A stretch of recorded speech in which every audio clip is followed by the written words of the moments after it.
বলো কি সমস্যা, কি সমস্যা নিয়ে এসেছিলে তুমি? কোথায় হয়েছিল?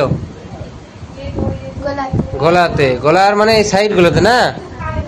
Cervical lymph adenitis, bilateral cervical lymph adenitis. Cervical মানে হচ্ছে এই যে এই জায়গাটাকে সার্ভাইকাল রিজন বলা হয়। সার্ভাইকাল রিজন আপনার এই যে মাথার এই নিচ থেকে শুরু করে একদম কোমরের নিচ পর্যন্ত যে মেরুদণ্ড, সেই মেরুদণ্ডের 5টা ভাগ আছে: cervical, thoracic, lumbar, sacral, coccygeal or coccyx. তো এই পোর্শনটাকে যেহেতু সার্ভাইকাল রিজন বলা হয়, এই জায়গাতে যে কোনো সমস্যা যদি হয় তাহলে আমরা বলবো সার্ভাইকাল রিজনে সমস্যা হয়েছে। তাহলে এই জায়গার গ্ল্যান্ড ফুলে গেছিলো। এখানে যে লিম্ফ গ্ল্যান্ডটা আছে দুই সাইডে, এই দেখুন এই জায়গাতে হালকা, ক্যামেরাতে খুব একটা বোঝা যাবে না, এই জায়গাতে আমাদের গ্ল্যান্ড থাকে, সবারই গ্ল্যান্ড আছে ছোট ছোট। এদিকে ঘুরো, এই সাইডেও গ্ল্যান্ড থাকে এই জায়গাতে। এই গ্ল্যান্ডগুলোকে বলা হয় লিম্ফ নোড। অ্যাকচুয়ালি গ্ল্যান্ড নয়, এগুলো লিম্ফ নোড।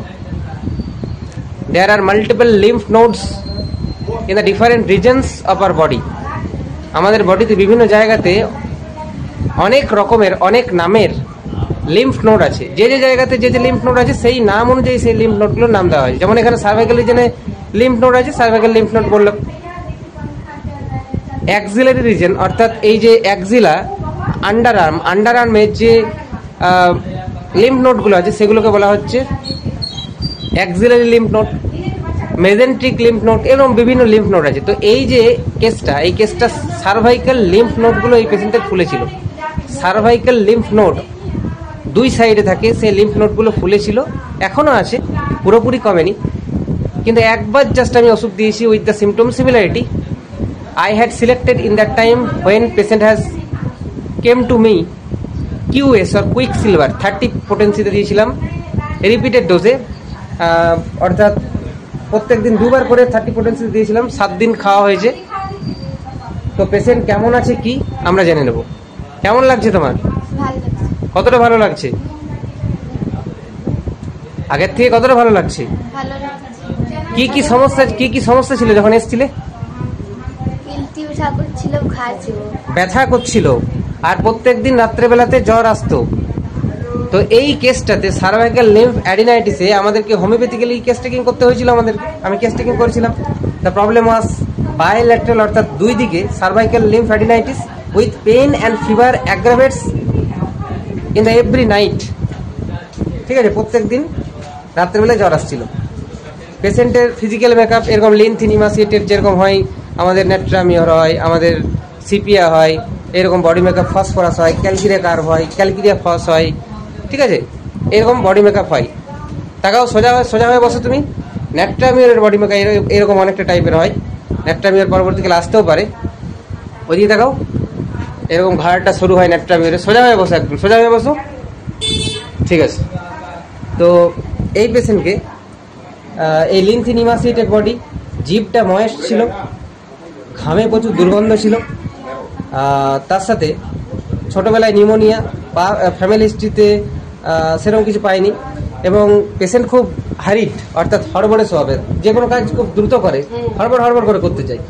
তো এই সিমটমসগুলোর উপর ডিপেন্ড করে এবং স্ফিয়ার অফ অ্যাকশন অর্থাৎ এই গ্ল্যান্ডের উপর, লিম্ফ নোডসের উপর, আমাদের মার্কসল যে কোনো গ্ল্যান্ডের উপর, not only lymph node, it may be lymph node, it may be any or each type of gland, mammary gland হতে পারে, axillary gland হতে পারে, sublingual gland হতে পারে, submaxillary parotid gland, যে কোনো গ্ল্যান্ডের উপর আমরা জানি মার্কসল খুব ভালো কাজ করে। তাই জন্য আমি পেশেন্টকে মার্কসল দিয়েছিলাম। এবং প্রত্যেকদিন সন্ধ্যাবেলায় জ্বরটা আসছিল। সন্ধ্যাবেলায় আমরা জানি যে জ্বর বা যে কোনো সমস্যা যদি সন্ধ্যাবেলায় বা রাত্রেবেলায় বৃদ্ধি হয় তাহলে মার্কসল খুব ইম্পর্টেন্ট একটা ওষুধ। তো এই কেসটাতে মার্কসল দিয়েছিলাম। কী কী সিমটম মেনলি আমি কনসিডার করেছিলাম? জল তেষ্টা সেরকম কিছু পাইনি, ঘাম দুর্গন্ধযুক্ত, জিভটা খুব ময়েস্ট ছিল, পেশেন্ট খুব হারিড, এবং পেশেন্টের এই যে চিপ কমপ্লেন এগুলোকেও কাভার করছিল মার্কসল। পেশেন্ট কিন্তু এখন অনেক ভালো আছে, জ্বর আসছে না পেশেন্টের, আর পেশেন্টের ফোলাটাও অনেকটা কমে গেছে, ব্যথাটাও আর নেই। পেশেন্টের মায়ের মুখে শুনে নেব কেমন আছে এখন। আগের থেকে কতটা ভালো আছে? ব্যথায় যেটা কাঁদছিল এখন কাঁদছে না? কতটা কম লাগছে ব্যথাটা এখন? অনেক কম লাগছে। আর জ্বরটা আসছে আগের মতন? জ্বর আসছে না। So this is a follow up case, যদিও এখনো পুরোপুরি সুস্থ হয়নি, কয়েকদিন আরও ওষুধ চলবে, তাতে পেশেন্ট কিন্তু পুরোপুরি কিওর হয়ে যাবে। তো এই ধরনের কেসগুলোতে কিন্তু হোমিওপ্যাথিতে খুব ভালো দুর্দান্ত ওষুধ রয়েছে। যারা সাধারণ মানুষ দেখছেন আমার ভিডিওটি, তাদেরকে বলবো এই ধরনের কেস যদি হয়ে থাকে, লিম্ফ নোড ফুলে যাওয়া বা যে কোনো গ্ল্যান্ড ফুলে যাওয়া, এই ধরনের কেসগুলোতে হোমিওপ্যাথিতে আপনারা অবশ্যই ট্রিটমেন্ট করাতে পারেন। Thank you.